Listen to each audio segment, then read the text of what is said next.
Welcome back, everyone, to another Xamarin Show. I'm your host, James Montemagno, and is with me, I'm super excited, friend of the show and personal friend, Laurent. How's it going? I'm very fine. Thank you so much for having me, man. Yes, absolutely. Thank you for coming on. And we were just in big debates if I should try to go and mispronounce your name, just like everyone mispronounces my name.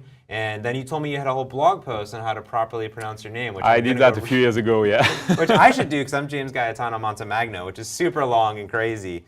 And that's just the American version of it. It's not the actually Italian version of it. So we're here, the MVP summit was going on. We have a lot of MVPs actually from Italy, and they're telling like, oh, where's your family from, and all this stuff. So I've followed you for years. Actually, likewise. I started in WPF world, then in Windows Phone world. Yeah.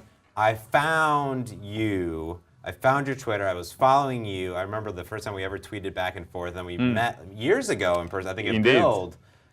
Maybe even before that. Yeah, I'm not sure. I can't remember, but it was a long time ago for sure. Yeah. And now we're always running into each other at conferences and summits, and now here in Channel 9 booth. Exactly. Yeah. So some people may not know you, so maybe give a one-over of who the man is. Right? Yeah, absolutely. Well, I've been coding for more than 20 years now, which is making my head spin when I think about it. I started with doing a lot of stuff, but really low-level stuff. I did. I touched a little bit everything like C, C++, and Java, a lot of Java. And then when .NET came out, I kind of fell into it, but initially more for web stuff. ASP.NET 1.0. Yes, I've been there. Where it all started. Oh, God, yes. In 2001 or like that. And well, basically when I went to Mix in 2006 and I saw WPF, I fell in love. And mostly was a whole designer-developer story, which really attracted me. I was working at Siemens at the time, and we were really kind of struggling to capture the desire of the designers to have really good UX, right? And WPF gave me all that, and Blend especially, and the blendability of it all. Oh, good, yes. Well, I'm not sure who exactly coined that term, but I swear. Well, I'm not sure if it's me, but I might have been in the room when that term has been coined, and I was definitely in the room when we coined the term integrator. Yeah, I remember that very well with my good friend Robbie Ingebretsen, and yeah. So anyway, long story short, basically I started working for a company called IdentityMine, based in Seattle. I work from home in Zurich, Switzerland, doing a lot of everything XAML. So after WPF came Silverlight, which I also fell in love with. I wrote a couple of books on that. Later the whole shebang until Windows 10 Universal, which is now. And I have to say about, well, when was that? Oh yeah, by the way, IdentityMine has been acquired by another company, so now you'll see the name Valorem in places. It's just transitional, but we don't change the structure, we don't change the location, just to be clear. That's great. And I would say about 4 years ago, I started looking into Xamarin. And I thought, well, that thing is really messy, I'm not going to use it much. For another year. iOS, Android, it's not going to take off at all. Oh, good. I remember when we still had to do the, the binding, the outlet binding in Xcode, and I said, no, I don't do that. I don't want to open that. No, let's not open that box. However, a year later, I saw that, oh, wow, okay, now you really made so much progress, and that's when we started to talk more, and also talking to Miguel and Nat and all those good people. And well, I have this MVVM Light Toolkit. We'll talk about it a little bit more later, but basically it's a 7-year-old toolkit already. It's a little toolkit that hundreds of thousands of people have used. Actually, I have. I'm probably going to be at 2 million sometimes in January or February, something like that. Downloads, which doesn't mean people, but downloads, right? Yeah. And so, and that was originally really a XAML framework. So just for WPF originally. And really the inception started very simply. I wanted to blog about WPF. That's actually through blogging about WPF I became an MVP 10 years ago. So that's really what's got me started, I would say. I was already active in the community before, but really WPF kind of focused my efforts on really that technology. And I was tired of having to repeat the same samples over and over again. And I thought, I'm going to do a toolkit or something, right? And then people tried it out and said, well, you should publish it to use because it's cool, and that's how it started, really. So version 1 was in 2009, and I started thinking, I was talking a bit to people, and people were using MVVM Cross, and MVVM Cross is actually a fork of MVVM Light originally. Yeah. But then after that, he added really a lot of stuff, and Stuart Lodge, our good friend, right? Very nice guy, started talking to him, and I think his philosophy is a little bit different from MVVM Light. It's more of his framework is a little bit more opinionated, while MVVM Light has always been very non-prescriptive. Yeah, that's the idea. Yeah, use what you like. Yeah, I always thought when I use it, so I used it in WinPhone days and Windows 8 days. Sure. And the idea was that you can use some of it. Yep. Other parts are replaceable. Totally. So you have some defaults in place, but you don't have to use the built-in, everything's interface-based. You can override anything, which I thought was nice. And I think actually I fell in love with MVVM in general. And then when I went to Windows Phone and I found MVVM Light, I was like, oh, this just simplifies navigation. It simplifies my view models, trying to get them in there. And I fell in love with the toolkit in general. And then it was exciting when other platforms started to come from it, I guess. Yeah. No, it was. Yeah, it's a cool time, and I have to say my download numbers, which is the only metrics I have. I don't really. I don't have any instrumentation in the toolkit.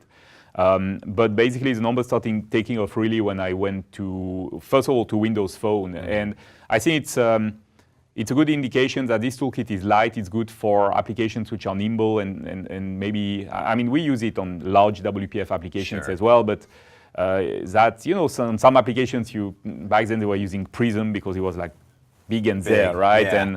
And the new Prism, by the way, is definitely different, right? Yeah. But in the days of WPF, Prism was kind of this huge thing, right? And so I really wanted to go against that, and not competitor or whatever, but more giving an alternative. And so when I saw MVVM Cross and tried to use it a few times, I noticed that, it's definitely a good framework, but it doesn't really correspond to my way of doing things. Yeah, you got to go all in. You're all. It's like with Xamarin.Forms. You're all in on Xamarin.Forms, or you're all in on MVVM Cross, or you have this traditional approach. And often what a lot of developers ask me is iOS and Android don't have data binding by default, which is why kind of Xamarin.Forms is cool. It brings all that stuff, but sometimes you still want to create a traditional native app with Xamarin. Xamarin.Forms apps are native, but with storyboards, with Android XML, because you want access to every single bit in the toolkits, But that stuff doesn't exist. So what do you do? And I'm like, there's a few frameworks out there, or you could roll your own, right? We've all implemented iNotify property change. We've all registered for Haven't we all, yes. Yes, multiple times. I go, that's a good way to do it. Yeah. But I also point people to MVVM Light, because I said it's a lightweight framework, so you can pick a piece here, pick a piece there. Correct. So, yeah. No, that's true. And so I thought to myself, maybe it makes sense to actually bring it to Xamarin.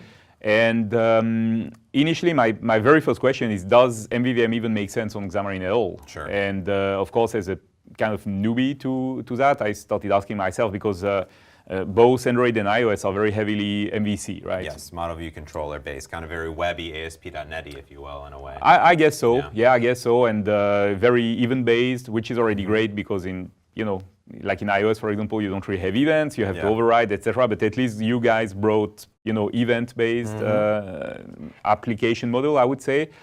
But then, I started thinking about it and looking at samples, and eventually, quite fast, I have to say, I made my mind that, MVVM totally makes sense on Xamarin. Yeah. And then after that, if MVVM makes sense, what's missing really to have a good experience? And it's funny because really, literally porting the toolkit to Xamarin, it was a no-up. I just took it, I put it on because it's already a PCL. It supports your profile, and it just works. That's great. But of course, there was a piece missing, which is, how do we actually do the data binding? And MVVM without data binding doesn't really make a lot of sense.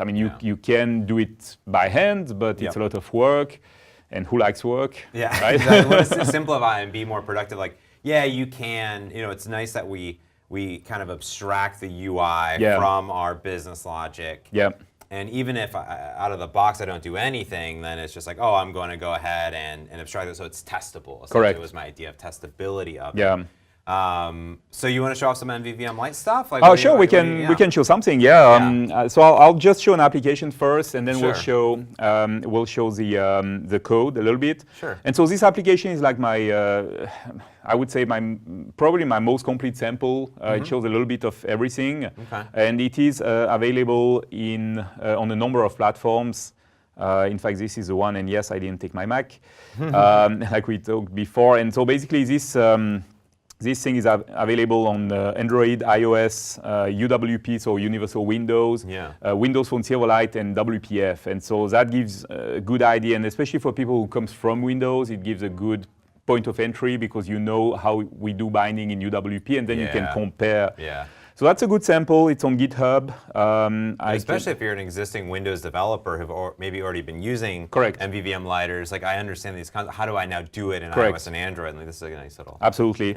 So what the application does, here is the Android version. So I can just refresh. Very simple. It just goes, hit the web, a web service running on my website. Loads a list of flowers, of all things, because I used to have people, but people are tricky because, you know, you never know privacy-wise. Flowers never complain, so that's good. And so once you have your list of flowers, it's actually a recycler view on Android. So like this, you can see how to do bindings in recycler view. You can navigate to one, and here I have the description. I have some comments. You see that I gave a few presentations in Zurich and in Kansas City, so I was just there recently. And then after that, you can add a comment. Everything is command-based. So, for example, the save command button is disabled. But if I start typing "Hello Redmond," I guess, then the button enables. You can press. The asynchronous operation is also disabling the button. Gotcha. Now you have the thing here. Everything's good. And so super simple master detail if you want, but it's showing what you need to do. And this application also runs as a UWP. And it looks very, very similar. So I can just set a startup, run it. And like this, basically it helps to compare, right? So what I can do is, while it's starting, I can just open the XAML. And for example, on the main page, this is where we have the list view. Here, this is XAML, And so in the main page, we have a few things. We have the app bar button, which is going to refresh. You see that it is bound to a command, with a one-way binding. Here is the application starting up. So just to show that it's the same feature, right? Clicking, boom, and then if I go down there, I have the command that I just entered. So everybody's, hitting the web. I have a few things like that. So, like I said, right, refresh button using refresh command here. We have another few things. We have the data context set here because that's how we do things in, in XAML. And then after that, if we go down a little bit, we have here, for example, a binding to a property, last loaded formatted. We have a list view, which is bound to an observable collection, and there is an item template, like you would expect. And so, of course, the big question is, all this business logic is inside the data, which is a portable class library here. So all my models, view models, anything where the data binding is going. Even the design time data, because I like design time data. So, that's so cool. So design time data is something for people who are maybe not familiar. Basically, if I open, for example, let's go to WPF, open the main window into the designer, if my studio wants to cooperate. Basically, what it pushing the Surface Pro to the max. It's a 3, it's Surface Pro 3. But I love it. And so I can just use the designer. And what it does is that it's going to show you the list, including data. So the design experience is fantastic. Now, of course, you can see that in WPF I did a few experiments already, so it looks a little bit weird. Oops, sorry about that. Like this flower is way too big. Well, no problem, we can fix it. We can say edit additional template. Boom, boom, Can select the flower, can go to the properties, and I can make it smaller. And so, of course, if I make it, let's go to auto, for example, and now it looks good again, right? So this design time experience, we don't have it in Android or iOS because the designers are basically less capable, But we can do really cool stuff with design time data. So that's all in the portable class library. Now, of course, we have the question of, okay, how do we do the bindings in Android and in iOS? Because Android and iOS don't have a data binding system. Exactly. And here I'm talking about the classic, not the forms. Yeah, right? I'm used to essentially creating an Android XML file. Now, it looks very much, I've always joked, I said it looks exactly like XAML, but it's completely different. Yes. Because it does have resource binding to resources, which is very different than actually data binding. Absolutely. So to me, it's like when you entered the comment in there, essentially there's a property in my code behind. Correct. And when I type something, I want it to update the code behind. And when I update the code behind value, it should update my user interface automatically. Yes. And ideally, that's not a lot of code to write. You're like, oh, I'm going to register for some events, but it's not like a lot of code, right? but it's very repetitive code. Yeah, you do it over and over again. Exactly, and really the idea of the framework, of the toolkit, if you wish, is really how can I avoid that, right? Sure, yeah. And so so that would be the AXML. You see that I have a big recycler view in the middle. I have here something saying last modified design text, because basically the binding is not applied yet, right? And if you see the source code, here, okay, it does look kind of like AXML because it's XML for sure, but it's not XAML. It's very Android-y, Android. Android, exactly. Oh my God, yes. Yeah. So anyway, good experience here. So how do we do the binding? Well, yeah. So in this instance, in the Android XML, so if I'm coming into Xamarin development. So essentially, my Android XML is untouched. It's the same. There's nothing. MVVM Light. I don't need to go modify. I don't need to go do anything. Okay, gotcha. That's perfect. So absolutely, it's the same. So I always try to stick to the like it's almost a philosophy, if you wish. I always try to stick to the ways that you would do things out of the box and add stuff. Gotcha. Makes sense. Which makes life easier. Yes. Like for example, the navigation. We had a good discussion yesterday with a friend who likes to do view model based navigation. For example, I don't really do that because Android is bad with navigation anyway. But let's say iOS, for example, you navigate to a view, right? You don't really navigate, to a controller, but you don't navigate to a view model. Yeah. XAML, you navigate to a page. You don't navigate to the view model of the page. And so I try to follow this philosophy, and here exactly the same thing. I thought to myself, well, okay, first of all, I have, those AXML. I do actually a cool trick. I don't know if I ever showed you that, but I do, you see here I have this main activity.ui.cs, right? Oh, fancy. Did you create that yourself? Yeah, so basically I do a new file. Oh, okay, and then I have a small extension, Mats Torgensen, I see, wrote that. It's called file nesting. It's called Nest, right? Yeah. And so what it allows you to do... Which we also have in Xamarin Studio as well now. Oh, cool. Yeah, we have it, yeah. Yeah, that's really useful. So you can just say, hey, this file should belong to that file. And so what I do, I say, well, it's a partial, okay? Partial classes, the best feature of .NET 2.0 or something that no one uses. I think it's probably... But it's awesome. Probably we can thank Anders for that. Yeah, it's so great. And so the idea is to say, well, I'm going to declare, like for example, the list, that's a recycler view, and like this I have access to it. Which, by the way, one of the features of MVVM Light, which is really cool, so you can install it in Visual Studio, doing tool, extensions and updates. Yep, the hidden thing where everything lives. Yes. Yeah. And then after that, if you do that, you have snippets. So if I do MVVM, I have snippets. Yeah. I have a bunch of things coming up. And the first one is called droid element. So you do boom. And after that, you say, well, that's a button, for example. I'm going to say the name is hello button. And basically what it does is that it's kind of doing the whole find view by ID. Gotcha, for you automatically. Yeah, because that's also annoying to do in Android, right? Yeah, that's so nice. You have a snippet for that, which is cool. So once I have the element, like for example, here I have a list view, text view, sorry. Last loaded text, okay, it is on my XAML. Then in my activity, I can go and I can use it to do a data binding. Ah, okay. And so this is where the data binding thing happens. The magic bits. Exactly. MVVM Light supports data binding in code at the moment. In the close future, I'm thinking of supporting also data binding in AXML, but right now it's all code. The code is very similar to iOS. So in iOS, you do bindings in the same way. And basically what you do, you call this method setBinding. It's an extension method on the activity, the fragment, the controller in iOS. Sure. You give the source, which is, in that case, my view model's last loaded formatted. It's a property raising the property change event. Gotcha. So it's using the standard data binding mechanisms.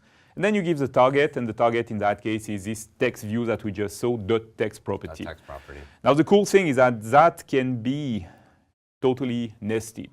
Okay. So for example, I also support things like, let me see, select, well, this one doesn't have, but flowers dot count, for example. Yeah, so you can go in on the different properties. Exactly. So I'm totally nested. And for example, I also do things where if you have a selected item in your recycler view, for example, you can say, well, vm.selecteditem.model.name. Oh, nice. And so every time the selected item changes, I detach and reattach the bindings, which is what you would expect, but a lot of binding frameworks don't do that. Yeah. So it's a nice feature. Very nice. Yeah. And so now you have your binding. Then after that, of course, the other thing which is interesting is in the view model, there is an observable collection. Yep. Also another great invention. Yes. Meaning that every time you add something to your collection, it raises an event. And so in XAML, it's just going to react. So let's see how it works here. If I go to the XAML, here I have a list box, for example, and here I have item source, binding, flowers. Which means like you're adding an item source, essentially. Yeah. Exactly. Yeah. So in Android, it's a little bit it's a little bit more complex. I'm using Recycler View, and again, I try to stick to the way that Android does things. Yeah.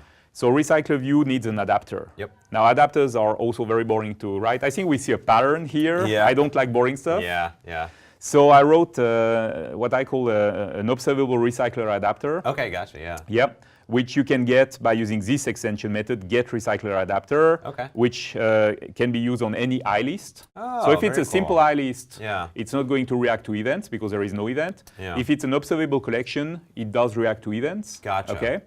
And so you do getRecyclerAdapter. You tell him where is the template for that. It's just a layout file. Or you can also add a create view holder method if you want to do it in code. Sure. And then you go and do the bind view holder, which is a typical pattern of the recycler view, which, by the way, I learned in Xamarin University. Great resource. You'll give me a check later, right? Yes. Yeah. Okay.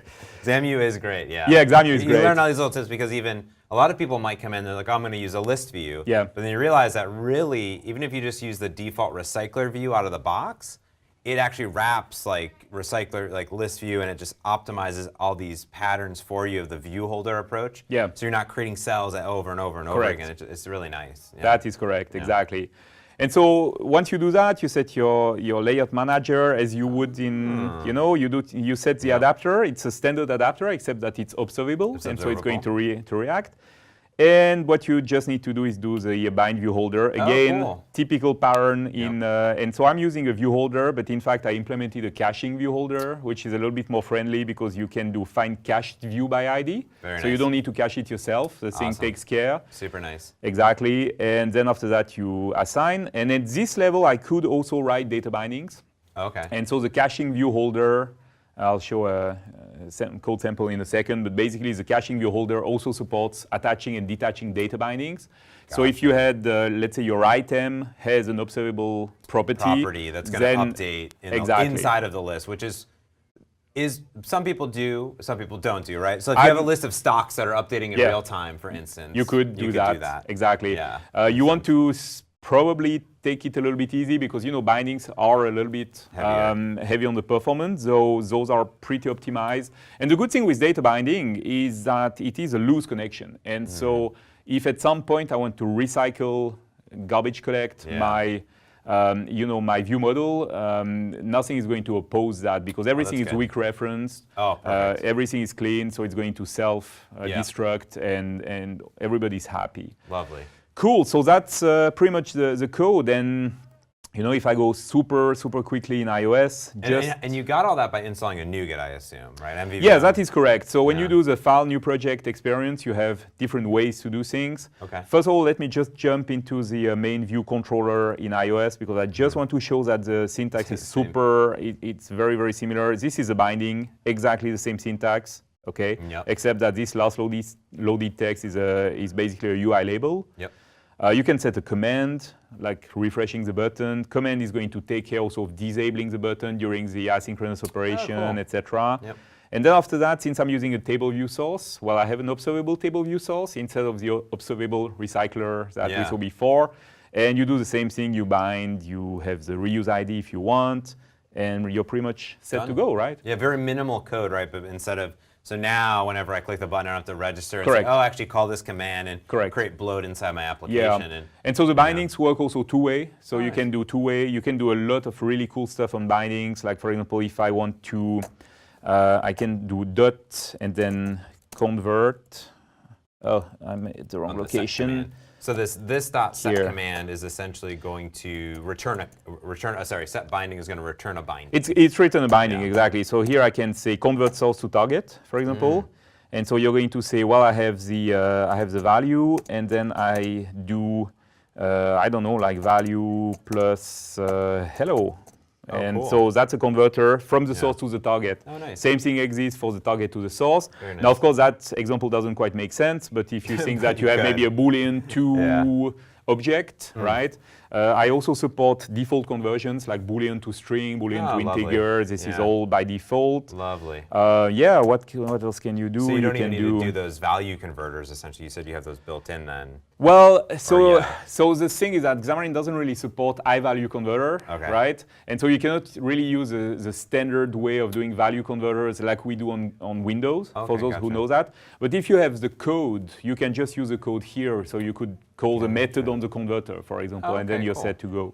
There are a few other things that you can do. You can have access to the target. You can specify the target null value and fallback value. So in case you have an error in the binding, in case, I don't know, the user didn't type anything, you can show a message saying, please enter your password, for example, etc., etc. So a lot of cool stuff here. I'll let people discover it, when they explore the sample. Absolutely. And so, since we talked about the file new project, so again, right, if you install extensions and update, and then you go somewhere down there, I have MVVM Light, standard installation. Then you can do file new project, and then you'll have templates. And so the templates, for example, in Android, I have MVVM Light Android. Somehow at the very beginning, interesting there. There might be an API that I discovered by chance which allows you to put your stuff at the beginning. There might be. There is also, of course, stuff for iPhone and, of course, Windows with WPF, Windows Phone 8, etc., etc. So that's one way to get started.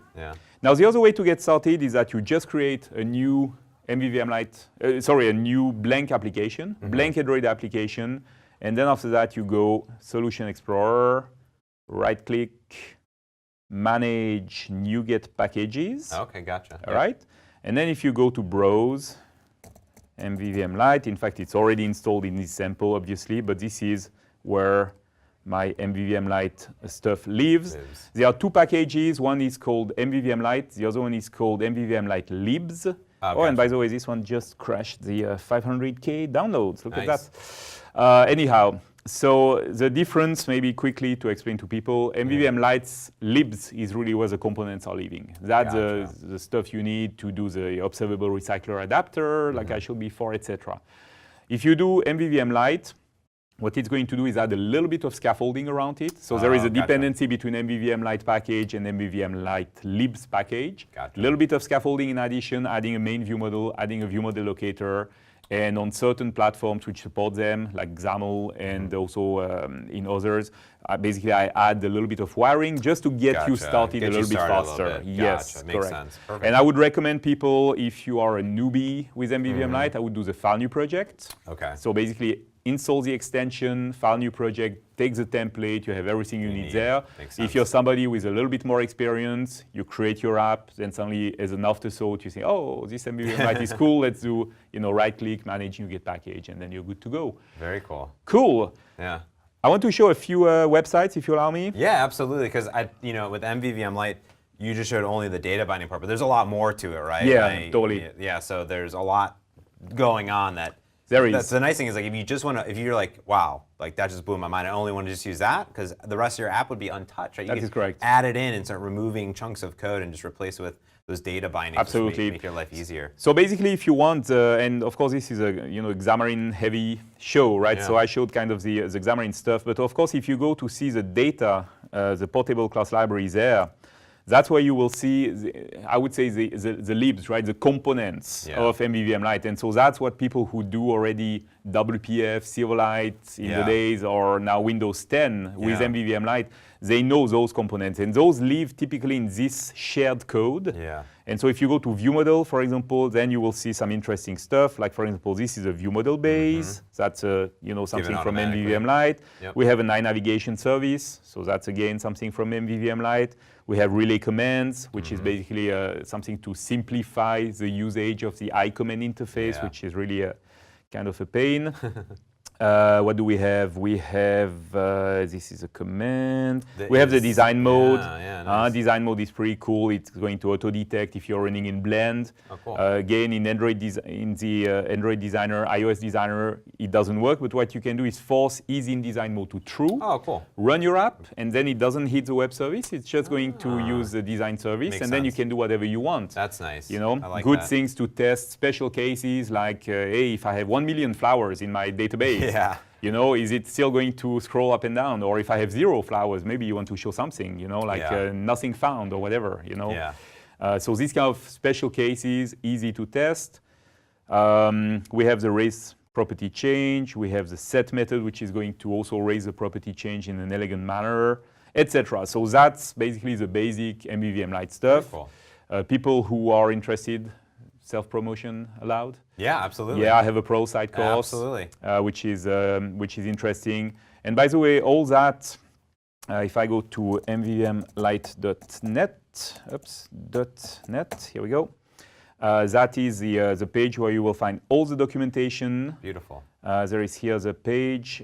So like I mentioned, Stack Overflow, there are a lot of doc, which is either on subscription basis, the pro site course, but there is also a lot of free documentation. And you've presented this all over the world for really many times, in-depth, and it evolved too. Yes, I did indeed. And so here you can find some videos. I have all my MSDN articles. I wrote quite a lot in MSDN magazine. So everything is explained. Everything is free. If you want to have something even more in detail, you can subscribe to Pro site and have the course. On GitHub, under L. Bugnion, under L. Bugnion, I have all my samples. So every time I speak at a conference, you can find the samples here. Beautiful. Everything is here. There is also a page, and we'll put all that all the links there. Exactly. Under galasov.ch/presentations. This is where you will find the page for the presentation. Video, if there is one. That's the Evolve one, by the way. The slides, of course, and then all the samples, everything you need. Beautiful. And finally, this is where the source code lives. So it's open source. It's under MIT license, part of the .NET Open Source Foundation. Yeah, absolutely. That's great. Yep. I was the first public project, in fact, to enter that. So I'm really happy about that. And people ask me, why Codeplex? And my answer is, why not?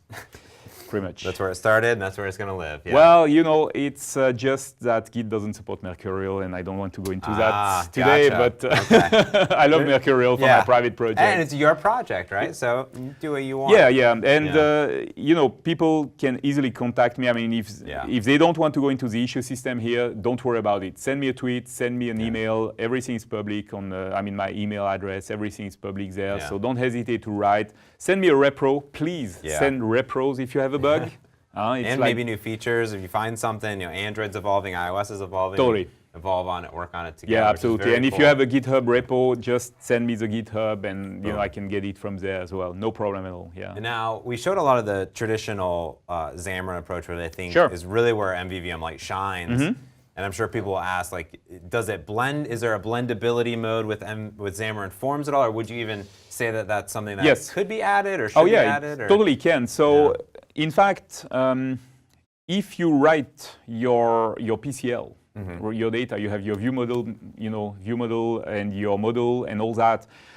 Xamarin.Forms supports the iNotify property change out of the box, right? Yeah. And so basically what it means is that MVVM Light is 100% compatible with Xamarin.Forms. Now, Xamarin.Forms does have MVVM, like a kind of a super small MVVM framework, right? I mean, you do.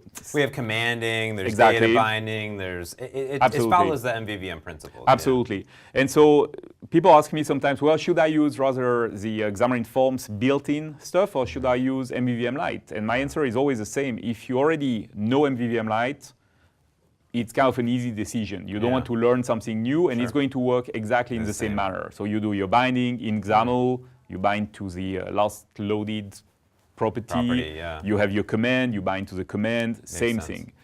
The other scenarios that I could imagine, if you have an application which you want to have in Xamarin.Forms, and then the model and the view model are also going to run on other platforms like Windows 10, WPF maybe, then I would say MVVM Light has an advantage because it is absolutely cross-platform, it's already available. And especially if you have a project that's already using MVVM Light. Correct. Like I always like to do, even in Xamarin.Forms, you'll see if you look at the Evolve app, I have a library that's just models and view models and services, and then another one that is just UI. Yeah. So if I wanted to take that to Mac or tvOS, like I could technically move it over because it's decoupled in that way, which is if you already have an app that's built with MVVM Light, maybe it's still a WPF application or this, and I get that question all the time is like, oh, how do I get a WPF application with Xamarin.Forms? Like, well, if you architect it, you just build a little bit of UI and you're good to go.